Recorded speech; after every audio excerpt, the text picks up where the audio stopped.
good afternoon students. This is your third chapter of organization of data. So basically organization of data refers to the systematic arrangement of collected figures, that is your raw data, so that the data becomes easy to understand and more convenient for further statistical treatment.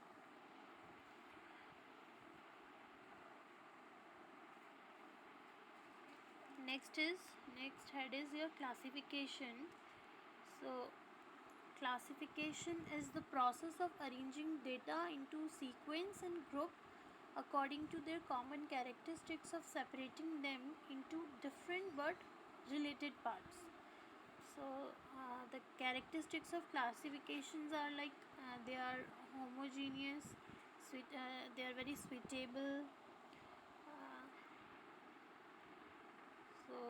Classifications are have clarity, they are very flexible, sorry. And after that,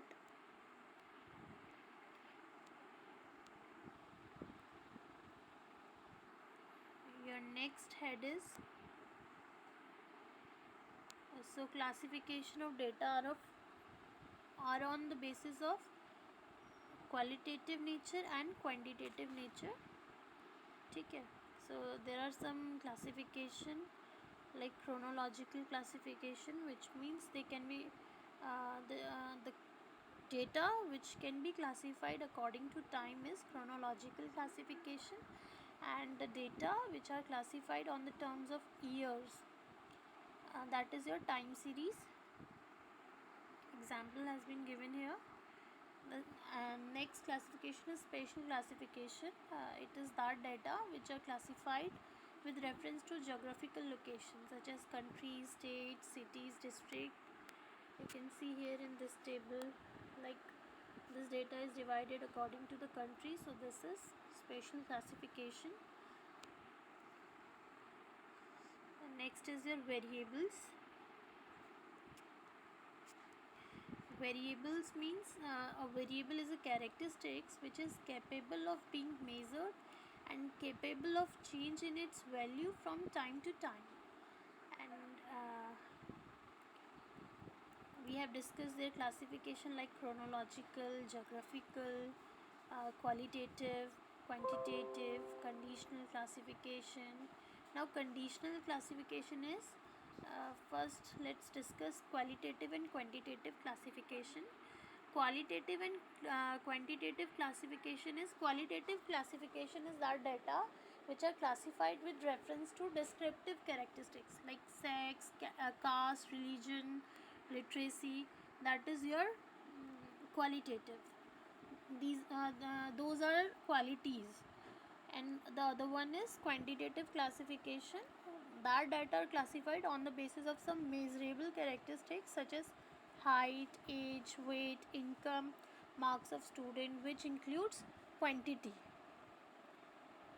So that is your quantitative classification. And one is conditional classification, like which are classified with respect to condition. The types of classification is called conditional. You know what is raw data? A mass of data in its original form is called raw data, and it is an unorganized mass of various items. Means the data which is not organized is known as raw data. And the characteristics which is capable of being measured and changes its value with time, it is called variable. Now variable is of two types. One is discrete and continuous. So discrete variables are those variables that increase in jumps or in complete numbers and are not fractional. Example numbers, like number of students in a class could be 2, 4, 10, 15, 20, 25, etc. It does not take any fractional value between them. And continuous variables are those variables that can take any value, that is integral value or fractional value, in a specified intervals. Like example, wages of workers in a factory or income of salary of a worker in a company, like that. Your next heading is frequency distribution. So frequency distribution is a comprehensive way to classify raw data of a quantitative variables. It shows how different values of a variable is distributed in different classes along with their corresponding classes frequencies. And I have told you in classes that how to find mid values, class mid point or class marks. So it is the middle value of a class.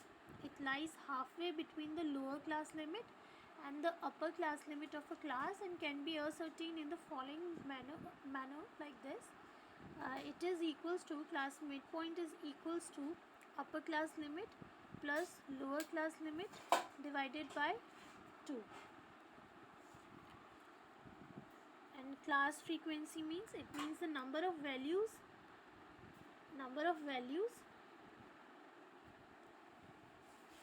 in a particular class, and class width is the difference between the upper part and the lower class limit, that is class width.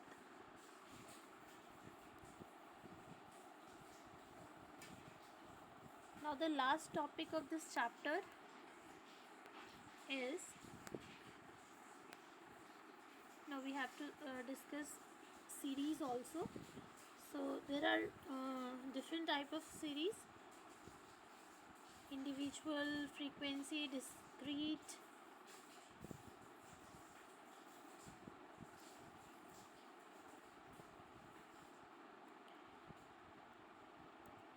First, let us talk about the inclusive and exclusive series in continuous classification. So a series which has continuity, like 0 to 10, 10 to 20, there is a continuity. The upper class limit and the lower class limit of second series is same. So this kind of series is known as exclusive series, whereas when there is no continuity between the two or the more than two series is known as inclusive form of series. So how we adjust these classification? We adjust by subtracting the gap between the upper limit and the lower limit divided by 2 and subtract it from the first all the lower limits and add that value in upper limits. Like here the schedule is like 800 to 899, 900 to 999. So subtract the gap, like the upper class interval is 899 and the lower class limit is 900. So subtract the gap, like 900 minus 899, and you will get 1.